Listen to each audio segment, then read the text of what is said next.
Hello guys, তোমরা সবাই কেমন আছো? কমেন্টে বলে যাও। আমি তো খুব ভালো আছি।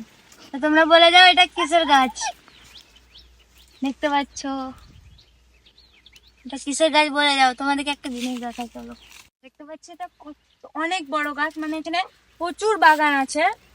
আর এই দেখো, দেখতে পাচ্ছ এটা কি ফল বলো তো? কমেন্টে বলে যাবে এটা কি ফল, ঠিক আছে? এটা পাকা, তোমাদেরকে দেখাই। দেখতে পাচ্ছ এটা পাকা ফল, তোমাকে দিকে যেটা দেখালাম ওটা কাঁচা, আর এটা পাকা। দেখো এখানে অনেক করা ধরে আছে, নিচেও আছে, দেখো। এই দেখো ফল, এগুলো এখন আরো পাকবে, কিন্তু এটা পাকা ফল। এটা আমি পেরে নেবো। আমি এখন 3টে পেরেছি। দেখো আমি 3টে পেরেছি ফল। এখনো এরকম আর একটা পেয়েছি ফল, এটাকে আমি পেরে নেবো। 3টে পেয়েছি। তোমরা সবই তো দেখালাম, এবার তোমাদেরকে খেয়ে দেখাবো। এটাকে পুড়িয়ে খেতে হবে, আর এটাকে আমি এরকম খেয়ে দেখাচ্ছি। দারুণ খেতে।